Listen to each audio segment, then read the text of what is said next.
I grew up in a loving and ordinary family, surrounded by good friends. In terms of looks, academics, and sports, I was just average, but I always felt incredibly fortunate to have such good people around me. Perhaps that's why I tend to trust people too much. Because of this, I've often been called naive or even mystical by some. This story is about my pathetic mother-in-law who took advantage of my trusting nature. My name is Mary. I'm 31 years old and I work as a salesperson. My husband Jake and I got married just a year ago, so I still feel like a newlywed. I used to say, let's have a baby, but honestly, I was still enjoying our newlywed life. Jake's parents are still together and live about 20 minutes away from our apartment. His mom, Diane, often invites us over for dinner, and we enjoy a family meal at their house about once a month. Some of my friends have worried, saying, isn't it too much to visit your in-laws that often? But Tom, Jake's dad, is great to talk to and Diane is sweet, so I've never found it bothersome. Besides, Diane seems to prefer working alone in the kitchen, so I'm always treated like a guest. I used to happily join Jake and Tom in chatting until dinner was served, making it easier than preparing a meal at home. However, there was one thing that concerned me. One evening, we were at the in-laws' house for another family dinner. When I tasted the chicken soup Diane made, I couldn't help but grimace internally. What's wrong, Mary? Jake asked, noticing my hesitation. Oh, nothing, I replied, forcing a smile. I've just never had celery and chicken soup at my parents' place before. It's interesting and delicious, Diane. Thank you. There's plenty more if you'd like, Diane responded, looking pleased. I struggled to keep smiling. Another bowl of that soup would surely send my blood pressure through the roof. It was incredibly salty. I glanced at Jake and Tom, but they seemed to be enjoying it just fine. I realized that this intense flavor was normal home cooking for them. That night, like many before, I forced myself to finish the soup, despite the overwhelming sodium content. Apparently, my in-laws have a preference for extremely strong flavors. Diane's cooking could be as salty as seawater or as sweet as condensed milk. The first time I tasted it, I nearly spit it out, but the rest of the family ate it like any other meal. I was astonished by their taste preferences. I felt bad leaving food uneaten, so I usually ate everything, but it often upset my stomach. The health impact of eating such intensely flavored food regularly became a major concern for me. I consulted with a nutritionist friend and even started collecting recipes and pamphlets, but there was no way a new daughter-in-law could say, your cooking is too rich in flavor. Please modify your recipes. At home, I cooked with normal seasonings, exactly as the recipes instructed, and thought the food tasted good. I often asked Jake, is it good? And he always replied sweetly, whatever you cook is delicious. But considering the rich food he grew up with, I couldn't fully believe he was being honest. Regardless, I prioritized our health and continued to cook with moderate seasonings. There was one more thing that worried me. Diane sometimes served less than fresh food. The rolls of bread on my plate were often dry and hard, and occasionally, the fruit served for dessert was partially rotten. I discreetly removed the bad parts, but it was another source of concern. I couldn't bring myself to eat, but I was increasingly worried that my in-laws might end up with food poisoning sooner or later. Cookies for a snack, Mary, Diane offered. To my horror, I realized the cookie she handed me had expired 6 months ago.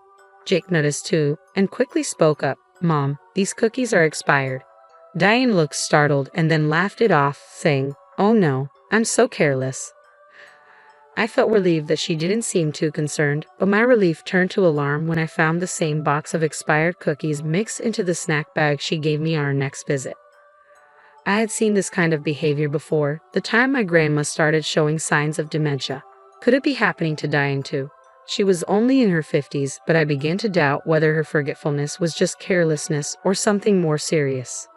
I wanted to talk to Jake about Diane's overly seasoned food and the possibility that she might be showing early signs of dementia, but I was afraid it would be too much for him to handle. Then one day, a small miracle happened. We found out I was pregnant. I'm finally going to be a dad. Do you think it's a boy or a girl? Jake asked excitedly, stroking my belly every day. When should we tell our parents? Should we wait until the end of the first trimester? He continued. Well, the doctor just confirmed the heartbeat, but I want them to know in case something happens. We'll tell them after the 12-week checkup. I replied, I guess we just have to wait and see. I can't wait to tell everyone. I think my mom's going to cry when she hears the news, Jake said, his excitement infectious. You're right, I agreed, imagining Diane's tears of joy when she found out. It filled me with warmth and happiness. I was so thrilled about the pregnancy that I pushed my concerns aside. But the following weekend, when I saw Diane's chicken soup on the table, it hit me that there was a serious problem. If I ate her overly seasoned food, it might affect my baby. The pregnancy books I'd been reading warned that high blood pressure and diabetes could impact the health of both the mother and the baby. And what about stale bread and expired foods? They might not have harmed me before, but they could pose a risk to my unborn child. The thought made me anxious, and I couldn't bring myself to start eating. Oh no, Mary, you haven't eaten at all, Diane remarked, noticing my untouched plate. I hope it wasn't too bad for your taste, Diane said, glancing at my plate and frowning. Oh, no, it's not that, I quickly responded, but before I could explain, Jake jumped in, thinking it was morning sickness. She's just tired and doesn't have much of an appetite, he said, trying to save me. I see. Are you working too hard, Mary? Don't push yourself too much, Tom said kindly, while Diane's expression remained grim. Thank you, I replied, feeling guilty for leaving the food and lying to them. After everyone else finished their meal, Diane brought me a large brownie topped with ice cream and a cup of tea. Have some sweets at least. I'm sure it'll help you relax, she said, smiling. Thank you so much. What a thoughtful gesture, I said, deciding to at least take a bite. But recently, sweets have been giving me heartburn. I noticed Jake had a smaller piece without ice cream. I whispered to Jake so Diane wouldn't hear from the kitchen. Jake, can I switch with yours? Ha! Oh, sure, he replied, handing me his plate. I cut a small piece of the brownie. It was moist and soft, and I washed it down with tea. But as Jake cut into his piece, he frowned. This brownie is a little hard, he remarked. Just as he was about to take a bite, Diane suddenly burst out of the kitchen, shouting, No, no, no, no, no. My heart jumped at her outburst. Jake looked equally puzzled as Diane snatched the brownie from his hand. Why are you eating Mary's brownie? I gave it to her, she exclaimed, clearly upset. Does it really matter who eats it? Jake asked, confused. Yes, it does. This one is outdated, Diane revealed, leaving us all in stunned silence. Her unexpected revelation hung in the air, leaving us both shocked and confused.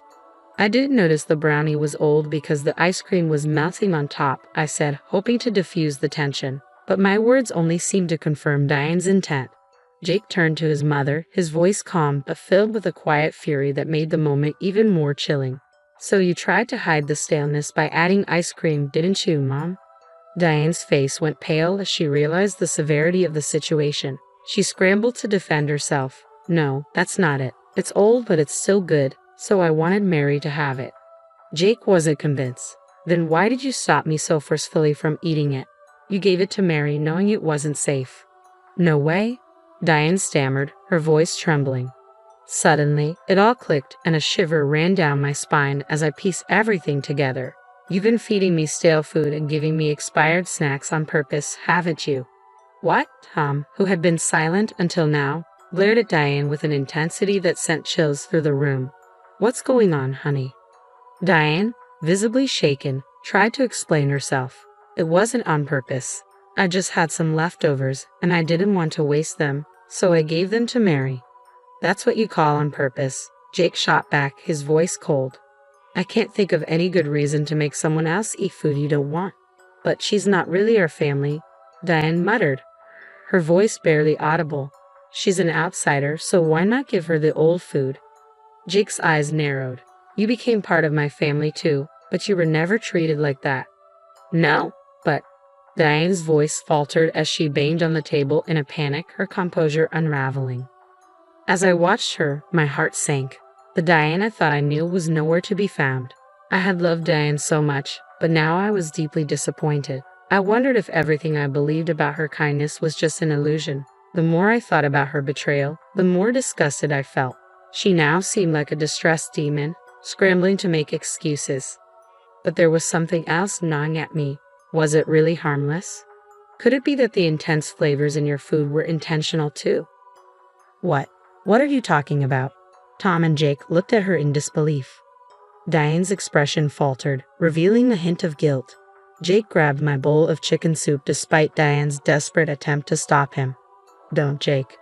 Ignoring her, he took a spoonful and immediately spat it out. This tastes like seawater. Tom, now suspicious, tried a spoonful from the untouched side of the bowl and scolded, Mary, have you always been eating this kind of food? Yes, I replied, feeling a wave of realization wash over me. I thought this was just how things were here, especially since you and Jake seemed to eat it without issue. That's because ours was normal, Jake said quietly, the weight of the situation sinking in. I see, so that's how it was. Seeing my realization, Jake's shoulders slumped as if the strength had been drained from him. How could you not notice? Was it more than just bad flavor? She's even been giving you expired snacks, Tom added, his anger evident. I thought she might have dementia. I confess, my voice trembling. Diane's mouth twitched in response. For a daughter-in-law she despised to the point of malice to think she had dementia, a condition she found humiliating, was a deep insult to her. How pathetic, Jake said, his voice gentle as he turned to me. You're so sweet, putting up with all of this because you thought she was sick. He then turned to Diane, his tone growing cold. But you, Mom, I can't believe you've been bullying such a good person who trusted you so much. Tom and Jake's disappointment hung heavily in the air, making the tension unbearable. Diane, once a figure I admired, now seemed like a stranger, her true nature finally revealed. I never imagined Diane could be this kind of person. That's why I consulted so many people, saying things like, Diane's taste buds seem off, and I'm worried about her health. She's still in her 50s, but she's showing signs of dementia. Dementia. Diane's expression quickly changed, a flicker of panic crossing her face as she realized her actions hadn't gone unnoticed. Yes, I talked to many people, my parents, friends, even some colleagues at work. I continued, pulling out a stack of pamphlets from my bag. They were also helpful, giving me tips and resources. Here, take a look. I handed the pamphlets over, piling them on the table. I have been carrying them around, intending to discuss this with Tom and Jake someday. I never expected they'd come in handy in this way. Wow, you were really worried about her, Tom said, unfolding a pamphlet as if touched by my concern. But Diane was furious. You're terrible. I'm not sick, she shouted. No, it's you who are terrible, Jake snapped back. Unlike you, she has a pure heart. She was sincerely concerned about you. Shut up, Diane screamed, her voice shaking with rage. I never liked her from the beginning. She pointed at me, her eyes burning with anger. You, with your dumb face, took my beloved son away from me. He didn't even notice the harassment. Are you serious? You're an idiot if you can't see what an amazing woman Jake married. Tom shot back. You were fooled by your own jealousy. What? Diane was taken aback, her fury momentarily halted. In front of me, my in-laws were locked in a fierce argument. It was shocking and painful to see someone I once trusted turn against me so viciously. As I lay in bed that night, Jake whispered to me, Why didn't you tell me before we got married? If I had known. Diane, overhearing, looked momentarily hopeful, as if hoping for some redemption, but Jake's disappointment was clear. The rift between us all had deepened, and there was no going back. I knew it. Jake was on my side. If I had known earlier, he said quietly, I would have cut ties. Ignoring Diane's despair, Jake held me tightly. I'm sorry, Mary. I didn't realize how much you were going through. I'm sorry too, I replied, for not recognizing her true intentions sooner. Diane's eyes twitched, clearly shocked to hear such words from someone she had always looked down on. I married you because you were pure and kind, Jake continued. Don't worry, we'll never come here again. Wait, Diane pleaded, her voice desperate. You can't do this. I'm your mother. You were a terrible mother, Jake said firmly. I'll never let you see your grandchild. A grandchild? Diane's eyes widened as she finally noticed my belly. If only she had realized earlier, before her schemes consumed her, things might have turned out differently. Let's go, Mary, Jake said, extending his hand. I took it and slowly stood up. Wait, I'm sorry. Diane cried out, rushing to grab Jake's arm. It was just a small mistake. But Jake dismissed her, turning to me. I'm not the one you should be apologizing to. Diane glanced at me, her eyes full of disgust. I couldn't bring myself to forgive someone who had harbored such malice against me. Before she could say another word, I spoke up. I trusted you completely, and you betrayed that trust. I can never trust you again, not for the rest of my life. I won't allow someone like you near my precious child. Goodbye. No.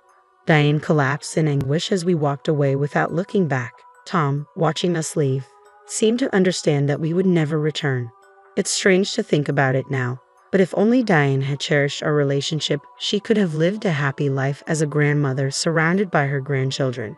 What a tragic mistake she made. When I finally told my parents and friends who had supported me, they all seemed relieved. You finally realize, they said, some stunned, others nodding knowingly. Apparently, everyone but me had been aware that I was being mistreated, but they hadn't said anything because they knew how genuinely concerned I was about Diane. At least they had listened to me, collecting pamphlets and offering advice, waiting for the day I'd see the truth for myself. When that day finally came, I felt a wave of shame and embarrassment. My face burned with it.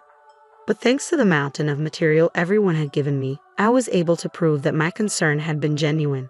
Because of their help, Jake and Tom were completely on my side. I realized then just how blessed I was by the people around me. Now, 2 years later, my life has taken a different turn. I've been busy taking care of my little son, who is celebrating his first birthday today. I'm hard at work preparing a birthday cake, fried chicken, and other dishes I'm not accustomed to making. Jake has been a great dad, playing with our son and changing his diaper.